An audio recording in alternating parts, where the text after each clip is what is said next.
Bendiciones, mis amados hermanos, mis amigos, familia en Cristo.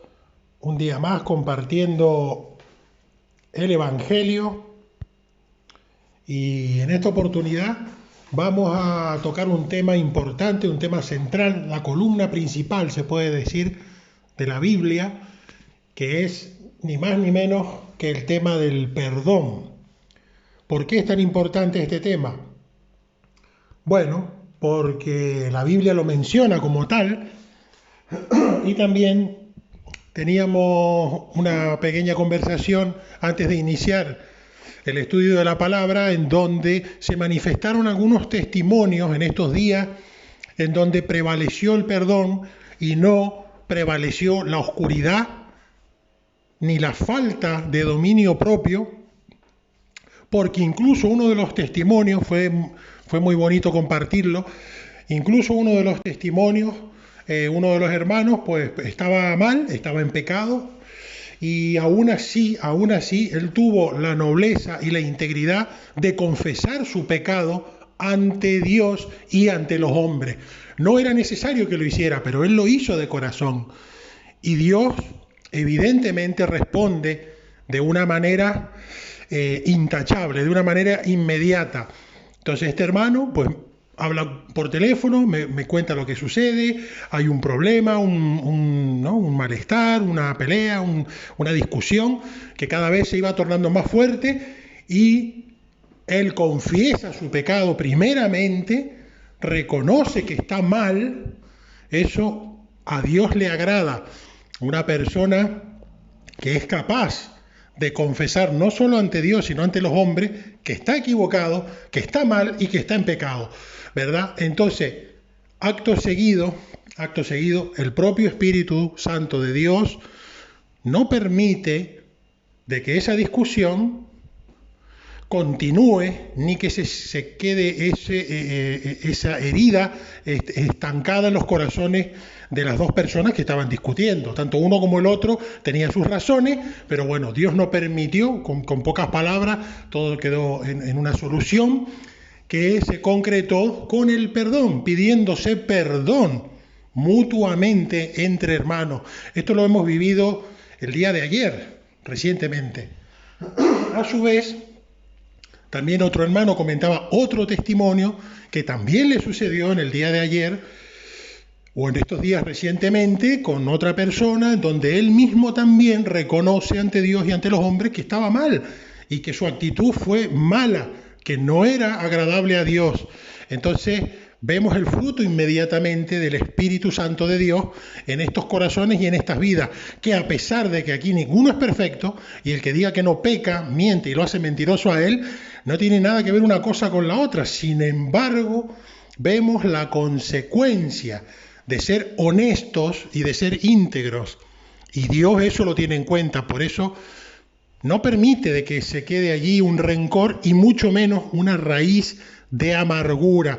Y vamos a compartir esto porque son temas principales de la Biblia, ya como decía antes, la columna vertebral del Evangelio, el perdón. Decíamos que incluso antes de la creación del universo, antes de todo lo creado, ya en la mente de Dios había algo llamado perdón para la humanidad, porque sabemos que los atributos de Dios está la omnipresencia, Él es todopoderoso, omnisciencia, ¿verdad? Que todo lo sabe, todo lo conoce, y por supuesto preveía que dentro de nuestra libertad, dentro de nuestro libre albedrío, íbamos a cometer malas decisiones, malos caminos, íbamos a escoger mal.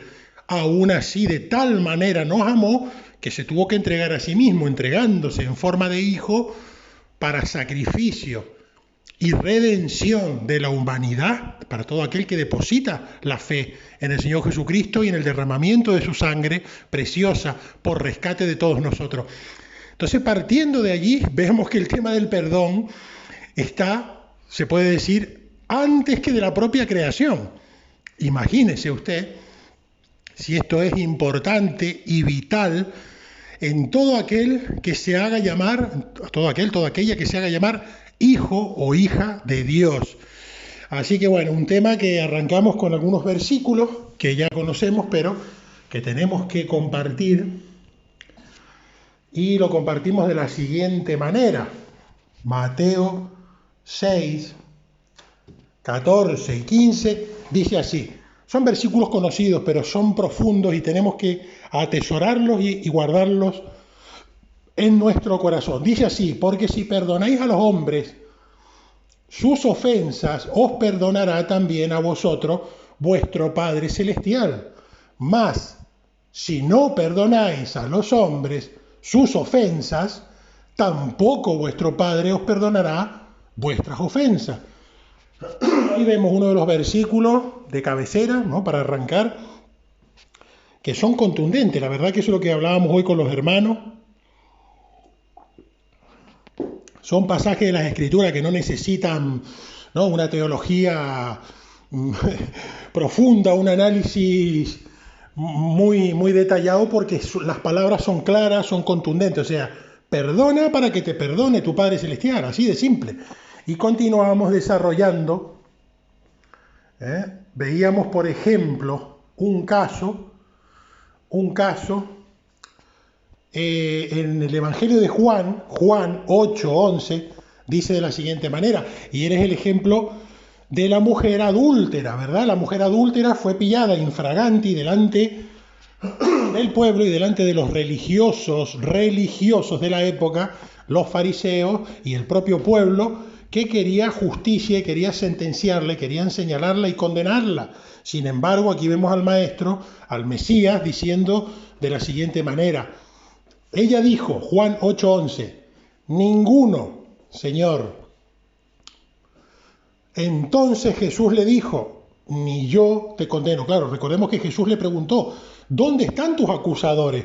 Y recordemos esa valiosa enseñanza en donde todos estos enfurecidos y religiosos señalaban con mucho gusto el pecado ajeno, pero eran incapaces de reconocer sus propios pecados. Entonces, de esta manera el Señor les enseñó y les dijo que arroje la primera piedra el que estuviera libre de pecado. Entonces se fueron todos y no quedó ninguno, dice el texto. Él le preguntó, Señor, ¿dónde están tus acusadores? Ella dijo, ninguno. ¿Quién te acusa? Ninguno. Señor, entonces Jesús le dijo, ni yo te condeno, vete y no peques más. Ahí también veíamos una instrucción de parte de Dios hacia nosotros. Llega el perdón, Él no lo condena, mucho menos nosotros podemos estar condenando ni juzgando a otros en cuanto al pecado, porque solamente Él tiene la soberanía y la potestad para tal cosa. Pero la instrucción es no peques más. Aún sabiendo de que somos débiles, que nuestra carne es débil, la instrucción es no peques más. O sea, es una instrucción, es un mandato y tenemos que luchar, debemos luchar contra el pecado. No podemos seguir practicando deliberadamente el pecado y hacernos llamar hijos de Dios, ¿verdad? Entonces, ya tenemos estos dos versículos, vamos comprendiendo el tema del perdón. Aquí tenemos otro ejemplo en cuanto al perdón de Dios con nosotros, que es cuando Dios perdona es absoluto. No es un perdón a medias, te perdono pero te tengo en la mira, te perdono pero de esto no me olvido. No. Dios no perdona de esa manera como perdona a los hombres. Y aquí tenemos el ejemplo en Isaías 43:25, en donde dice, yo soy el que borro tus rebeliones por amor de mi nombre y no me acordaré de tus pecados. Amén. Confirmación de Dios de que Él lo que perdona, lo borró, no se acordará de sus pecados. Y ahí la enseñanza venía en que no debíamos estar nadando siempre en el pasado, ni trayendo a memoria y recordando lo que hice, lo que me hicieron, lo que dejé de hacer, lo que pudo ser. No, eso no es de Dios, no es de Dios. De hecho, es una de las armas y estrategias principales de Satanás, el recordarnos continuamente lo que éramos o de dónde nos sacó Dios, ¿verdad? Entonces ahí tenemos una valiosa escritura en donde el Señor afirma que borra las rebeliones, no se acuerda, no somos nadie, y mucho menos nadie nos tiene que estar recordando lo que éramos, porque Dios ya nos ha perdonado. Entonces es un motivo para estar gozoso y dar gloria y honra al nombre del Señor Jesucristo, ¿verdad? La voluntad del Padre Celestial ha sido así. Desde el comienzo ya estábamos viendo, el perdón ya estaba de manera continua, inherente en el corazón de Dios. Antes de la creación, Él ya tenía en mente el plan de rescate para nosotros, para la raza humana. Entonces, también vimos que en Mateo 5, 7, Él nos llama bienaventurados a los que tengan misericordia. Bienaventurados los misericordiosos, dice, porque ellos alcanzarán misericordia. Amén. Mateo 5, 7 nos recuerda que es una bienaventuranza para nosotros, es algo precioso y valioso hacer misericordia, porque dice que de esta manera obtendremos misericordia. Esto va en correlación con el primer versículo que leímos, Mateo 6, 14, 15, en donde claramente dice que si perdonáis a los hombres sus ofensas, os perdonará también a vosotros vuestro Padre Celestial. Mas si no perdonáis a los hombres sus ofensas, tampoco vuestro Padre os perdonará, ¿no? Son enseñanzas que debemos atesorar y escribirlas en la ley de nuestro corazón. Que sea Dios, que sea el Espíritu Santo de Dios haciendo esa obra en nosotros, porque lo necesitamos. Es vital para permanecer como Dios nos está enseñando, de la manera en que a Él le agrada, y no en la manera en que nosotros creemos vivir un cristianismo acorde a lo que nos da la gana. No, en absoluto, eso es una hipocresía, eso es una doble moral, eso no existe. Sencillamente no somos cristianos si no hacemos como dice la Biblia. O sea, si hay una falta de perdón, que por ende puede venir por una falta de humildad, por tener un orgullo sobredimensionado, por ser una persona en que no se nos puede ni toser. Entonces, alguien con unas características así va a desarrollar algo que la Biblia llama raíz de amargura. Raíz de amargura, Hebreos 12, 15 dice de la siguiente manera, dice, más bien, no sea que alguno deje de alcanzar la gracia de Dios. Qué peligroso, cuidado. Dice, que brotando alguna raíz de amargura os estorbe y por ella muchos sean contaminados. ¿Usted se da cuenta?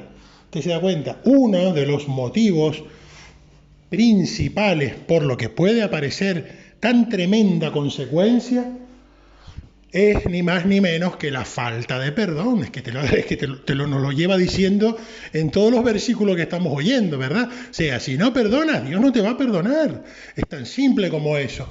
Yo hago misericordia, borro tus rebeliones, no me acuerdo de tus pecados, pero tú también tienes que perdonar a tus hermanos.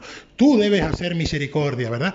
Tú debes comprender que la justicia de Dios es lo que se te demanda que hagas para estar en integridad, para estar en comunión con Dios, para ser verdaderamente un siervo del Señor Jesucristo, ¿no? Y de esta manera pues nos enseña de que una persona con raíz de amargura o con falta de perdón, que le brote esa raíz de amargura, es una persona que no solamente se va a estorbar a sí mismo, dice que, sino que a través de esa persona muchos pueden ser contaminados. ¿Quién no conoce una persona así en su entorno, ¿no? En un trabajo, en la familia, en la calle, yo qué sé.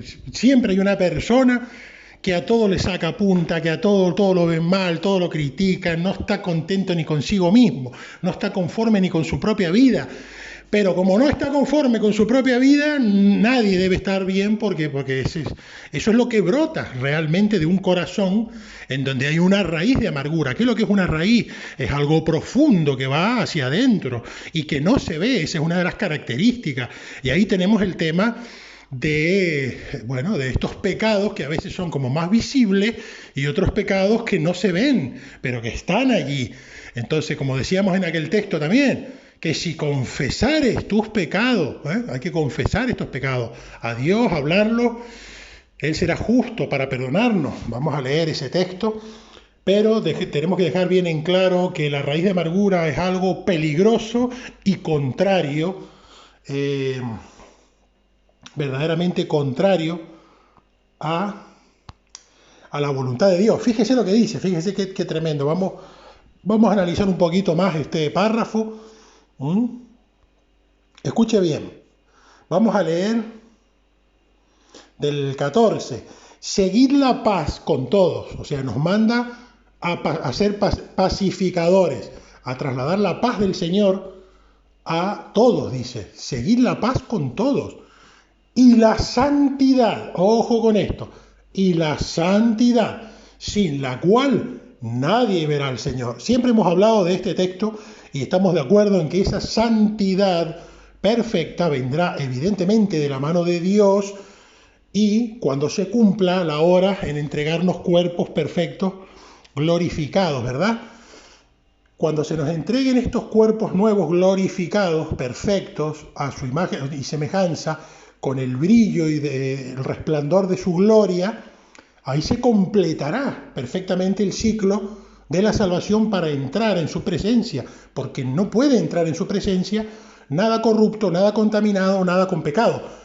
Pero mientras estemos en este cuerpito, que a veces la carne nos domina o nos tira para abajo, el mandato es que sigamos la paz con todos y la santidad, ¿verdad? O sea que la santidad sí que debemos buscarla, sí que debemos atesorarla en nuestro corazón y hay que pelear por ella. ¿Cómo peleamos? Pues combatiendo contra el pecado, negándonos al pecado, negándonos a nosotros mismos, negando nuestra carne. Por eso dice, tome cada día, niéguese cada día, tome su cruz y sígame.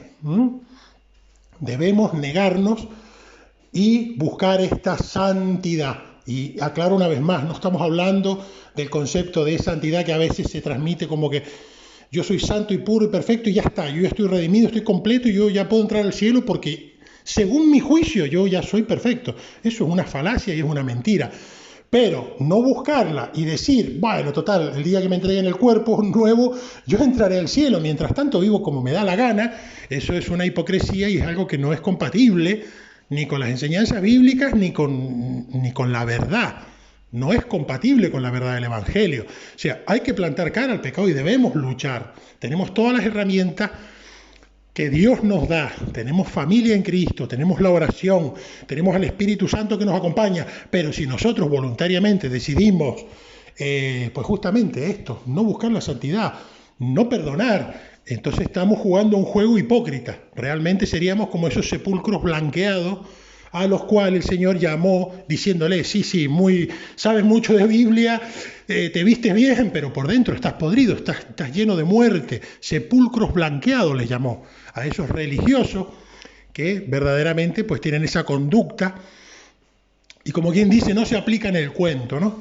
Así que bueno, ahí estamos viendo, dice, que nadie verá a Dios, mirad bien, no sea que alguno deje de alcanzar la gracia de Dios, que brotando alguna raíz de amargura os estorbe y por ella muchos se han contaminado.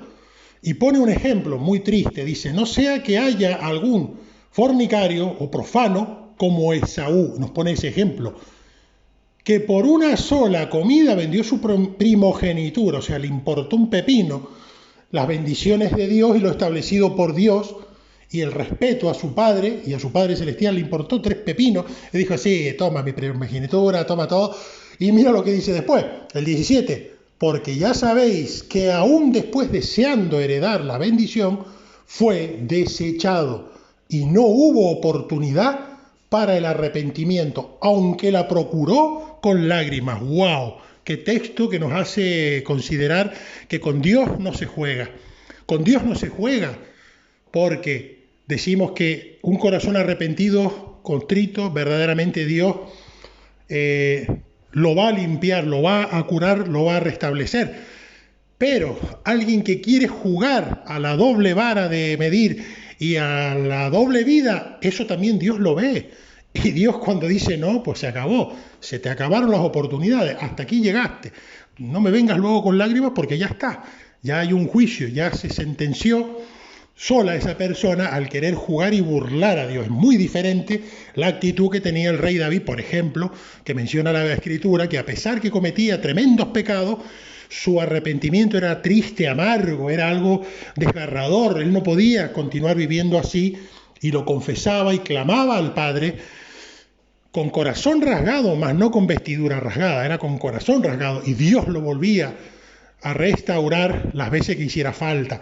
Muy diferente a este que pretendía, ¿no?, el juego y dice, bueno, sí, ahora No, ya era tarde, ya había despreciado y pisoteado un regalo tan grande.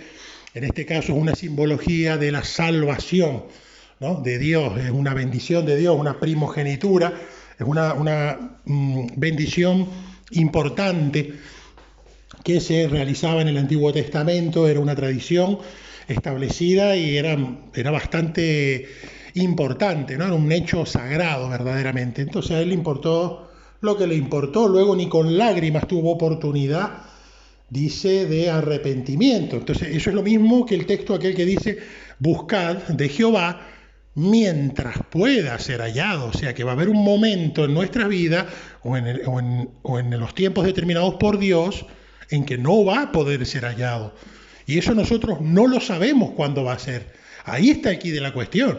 Porque es fácil decir, bueno, pero es que aún tienen que pasar cosas hasta que venga el Señor. Bueno, no especulemos con eso, porque alguien que está pensando de esa manera no tiene al Espíritu Santo morando con él, porque el Espíritu Santo no te va a llevar a especular para escapar ni de la mirada de Dios ni del juicio de Dios.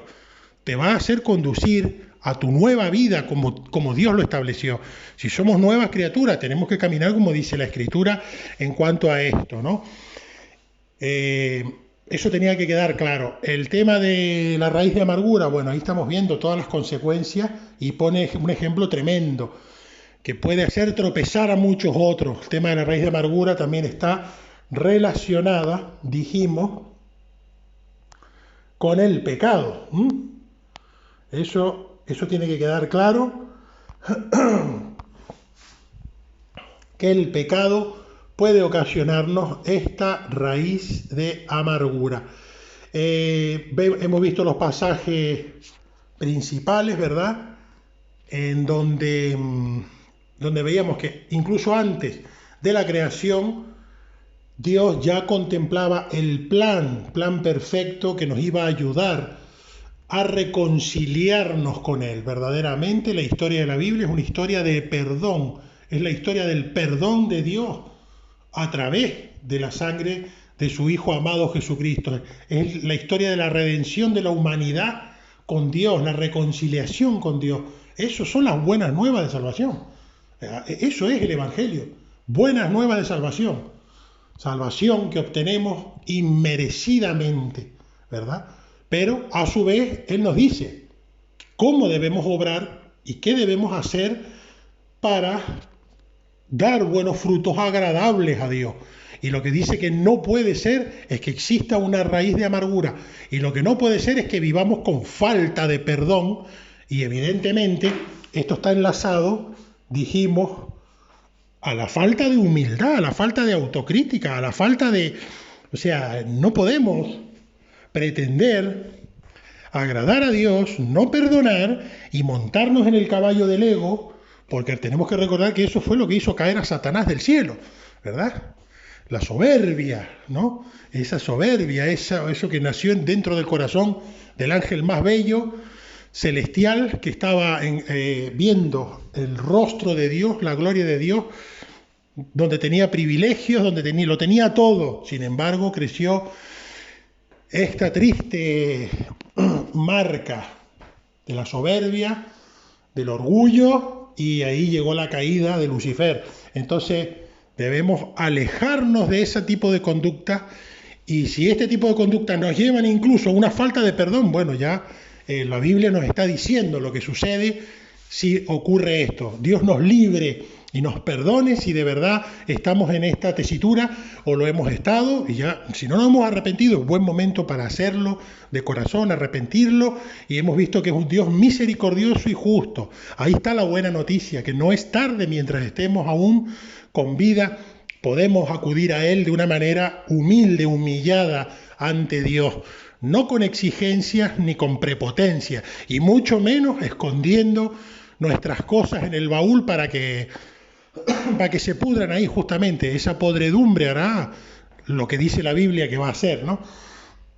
Entonces vemos aquí, mire el Salmo 18:25, dice: con el misericordioso te mostrarás misericordioso y recto para con el hombre íntegro.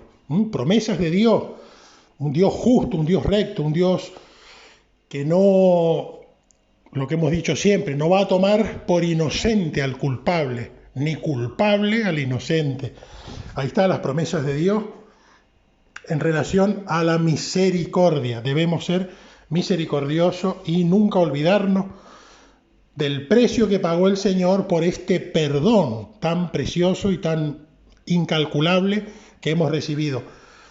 Escuche bien, Proverbios 3, el Proverbio 3, del 3 al 4, dice lo siguiente: nunca se aparten de ti la misericordia y la verdad.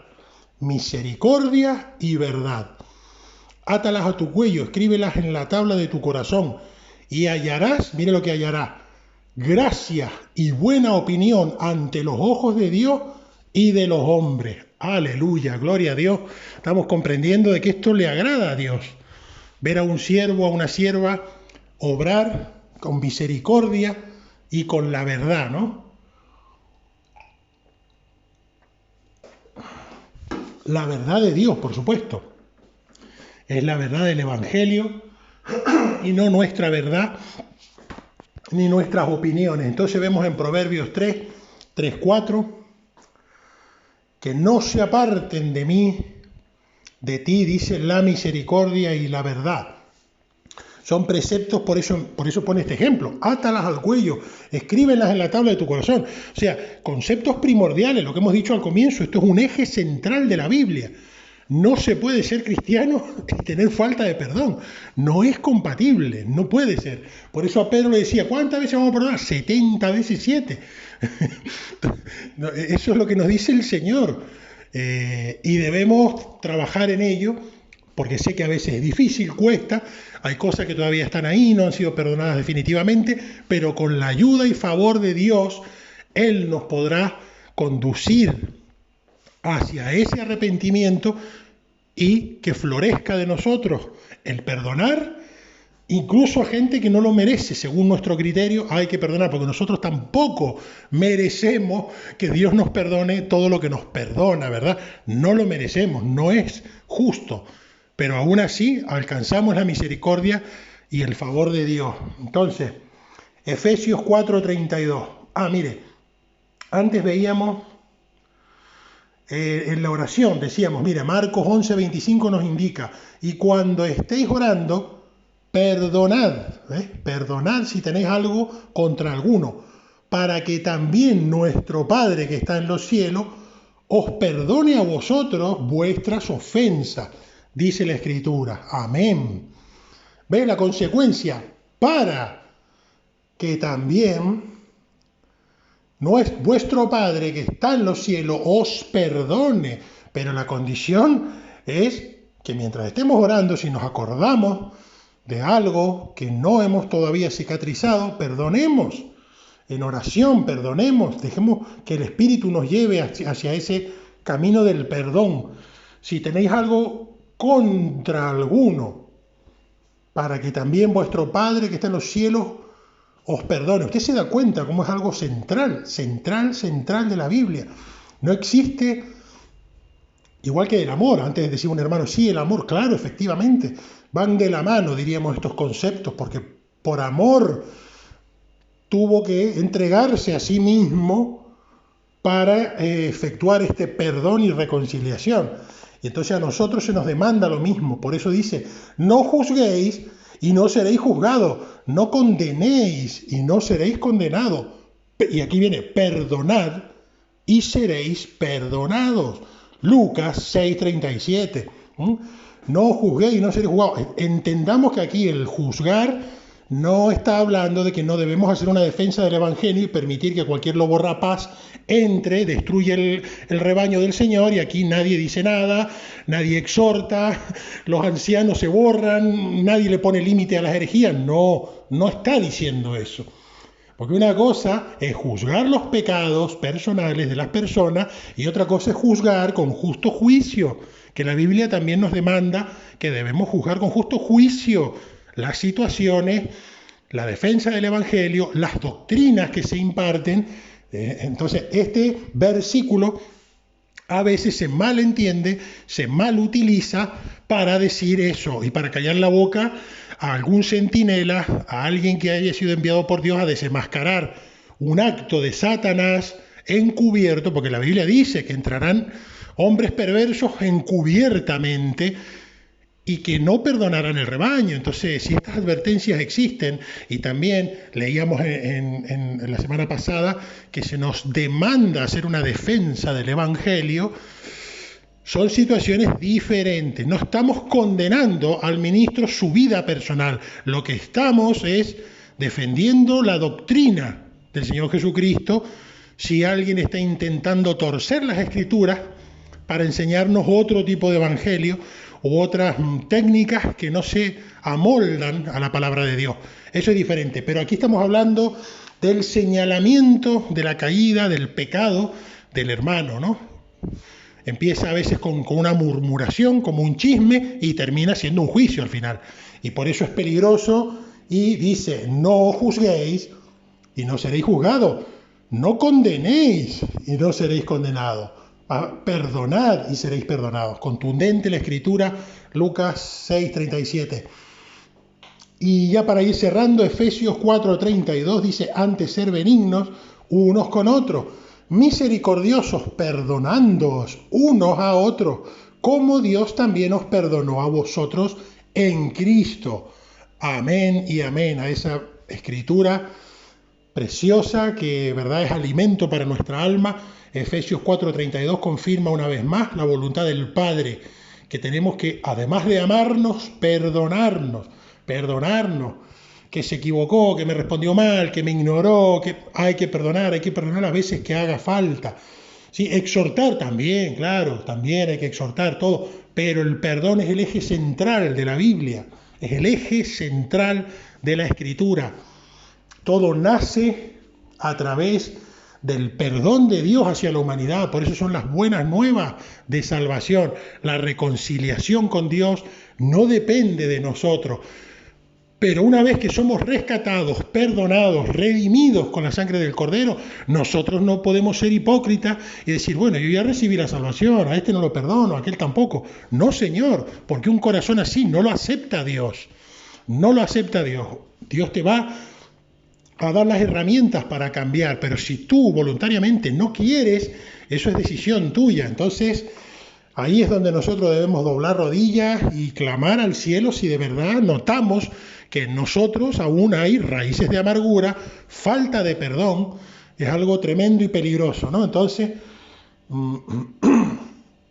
ya para ir finalizando, escuche bien, 1 de Juan 1:9, que si confesamos nuestros pecados, Él es fiel y justo para perdonar nuestros pecados y limpiarnos de toda maldad, dice la Escritura. Amén.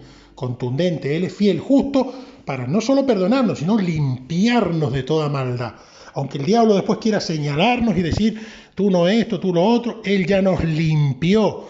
O sea que eso ya quedó olvidado por Dios. Leíamos antes que Él no se acordará de estos pecados, de nuestras rebeliones, no se acordará. Entonces, si Dios no se acuerda, mucho menos nosotros, ni nadie que nos quiera señalar. Nuestra identidad en Cristo tiene que ser contundente en cuanto a eso, porque esa es una herramienta para debilitarnos que el diablo utiliza y sus demonios para debilitarnos, para estancarnos, para que no sigamos caminando hacia la luz. Entonces, hermanos, estamos despedidos.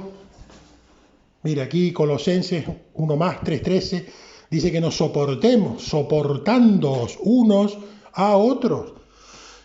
A veces tenemos que soportarnos, a veces que es difícil, pero nos conviene hacer esto en esta tierra, en este mundo, en este lugar pasajero. Nos conviene hacer eso, porque son frutos y galardones que Dios tendrá para nosotros.